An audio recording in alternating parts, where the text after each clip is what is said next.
Welcome to Let's Listen, a video podcast in which we have conversations with IBMers about their own neurodiversity and their careers within IBM. I'm Andrew Williams, your IBM host, and today we'll be listening to Adam Cutler, an IBM Distinguished Designer with a focus on AI design. And he joined IBM US in January 2001 and currently works out of Austin, Texas. So welcome, Adam. We've been talking to a number of IBM neurodivergents around the world in this podcast, in Canada, the USA, Australia, New Mexico. I'd like to talk to, and India as well. But I think you're the very first one from Texas I've chatted to. So maybe you can tell us a little bit about you as a person, your personal challenges, and about you as an IBMer and neurodivergent. Sure. Well, thanks for having me. So I got my career start was actually in advertising. And back then, I didn't realize that I was neurodivergent. I was undiagnosed until I was 35, well into my IBM career. And I didn't realize how much it helped me that my mind is constantly going in like 10 directions at once. And that was really great for being a creative person in an advertising agency, like being able to pull on all of these wild and very different ideas and pulling them together into something that somehow made something new, something clever, something unexpected. And then when I saw the very first web browser, maybe it was Lynx or Mosaic, I just remember thinking to myself, I could design for this better than what I'm doing for print and TV. And it Mm. seemed interesting to me because there was like a DIY aspect to it. And so I did what I always do. I just threw myself in head first, no real plan to learn something. I fired right into it. But then uh, as I started to get more experienced, more advanced with what I was doing, and as I was advocating for design, I realized as I was with children in the picture and managing a house and all that other stuff that there were certain things that were just slipping through the cracks. And I went and I was diagnosed. And when I found out that I had ADHD, the first thing I thought of was it's never challenged me professionally. It's never caused me to lose an opportunity or to um, miss out on something.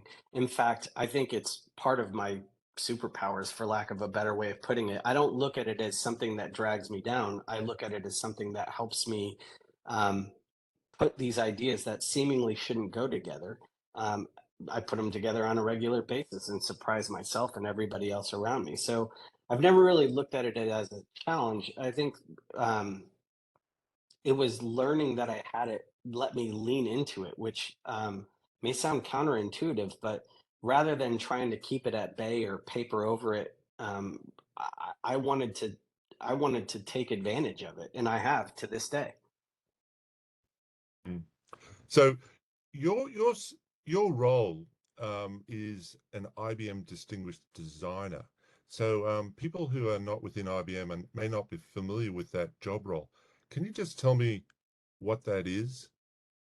Yeah, it's a corporate appointment for achievements in design, furthering design inside the company and outside the company. Public eminence, internal eminence, creation of thought capital, Mm. um, contributing to the overall benefit of the company, and also helping to steer the company forward from the top, based on what I do. There's distinguished engineers who are on the engineering side of things. They do the same sort of thing when it comes to software engineering, hardware engineering. I do it on the design side. I was one of the first three that were minted into the company back in 2015, I believe it was. Mm. I always think of distinguished engineers and designers as people I go to as the big thinkers across IBM. So how is AI bias potentially impacting those who are neurodivergent? Well, it's interesting. It's one of the things that I spend a lot of time thinking on, my team spends a lot of time thinking on, is the ethics around artificial intelligence. Mm. And when it comes to bias, this is the reason why we need to have diverse and empowered teams that are building AI. If you have a one-dimensional point of view in terms of what an AI can do, it's um, dangerous if you don't think about the downstream consequences.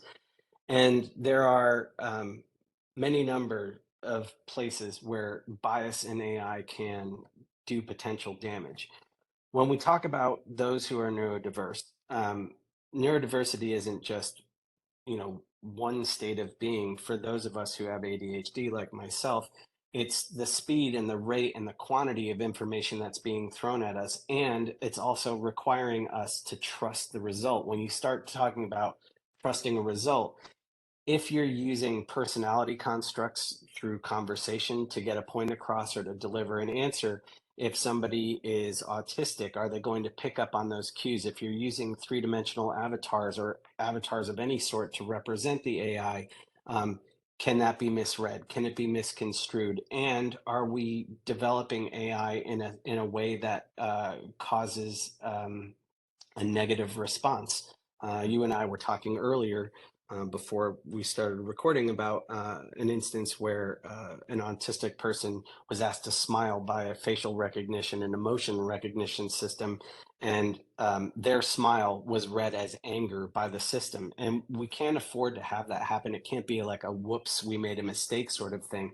We have to be thinking about that in the design process, and not trying to design it out after a model's been built and trained, and say, oh, we made a mistake. We need to be actively thinking about the downstream effects of artificial intelligence up front. And it's something that is deeply important to me and my team. Could you tell me a little bit about the Neurodiversity Exec Out program? As a distinguished designer, you're part of this program with other IBM executives. Can you just tell me a little bit about the program and why it's important?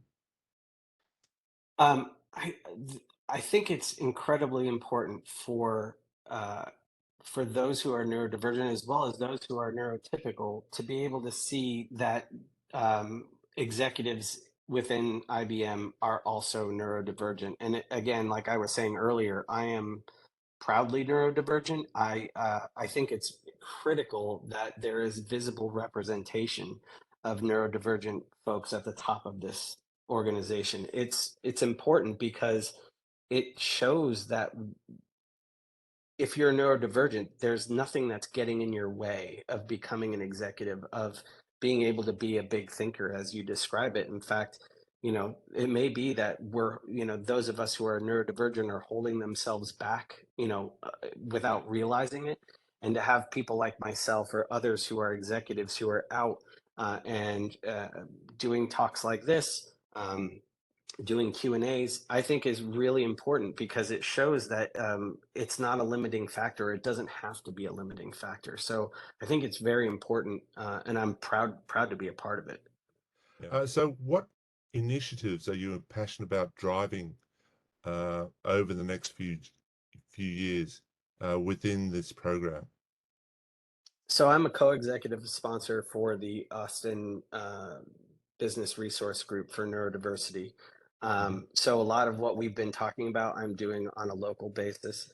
I'm also learning a lot about what it means to be neurodivergent in different ways. I deeply understand my own situation, but to listen to others and to hear their thoughts, their concerns, their hopes is really important, because I'm in a position where we can help set up programs and support packages and things like that for those IBMers who are neurodivergent in the Austin area, but also not just for them, but for the parents, the siblings, the spouses of neurodivergent individuals, and how we can help them at critical points during the year, like back to school is a big one for us.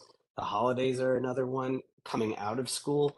And being able to make myself available for advice, to connect the right people, this is something I find is incredibly important in terms of how we support those who are neurodivergent within the company. And it's been my focus for, I want to say, like 2.5 years at this point. I show no signs of slowing down on it either.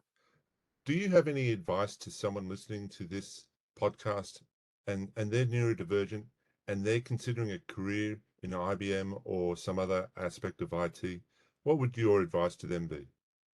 Well, if you're outside of IBM and you're considering a role inside of IBM, I can tell you that we are very welcoming to those who are neurodivergent. The fact that we have programs and interviews like this is just a small sample of it. But there are a fair number of us who are probably undeclared neurodivergent, and it doesn't stop us. And I think if you're inside of IBM, I wouldn't necessarily say to wear your neurodiversity like a badge, but at the same time, think deeply about how you can lean into the benefits or the things that being neurodivergent affords you, and figure out how to marry that with whatever it is that your role is within the company. That there are opportunities for you to make the most of this. And I think thinking about yourself as uh,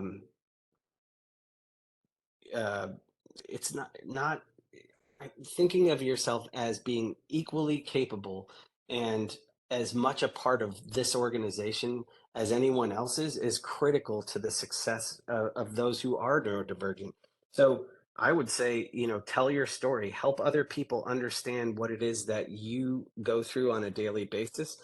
Explain to them how certain problems are not problems for you at all, and how things that seem inconsequential to others, to the neurotypical, are things that are a big deal to you. I think part of how um, we understand how to work with one another is that we have a profound empathy for one another, and that the only way that we can get to that is if people are willing to share their stories and to be able to uh, lean into those things that make us who we are. It doesn't make us different; it just makes us uh, I don't know exactly how to put it. We're not different. We're part of the same, uh, the same group, the same vibe. It's just we look at things slightly differently, and we can be um, equal contributors regardless.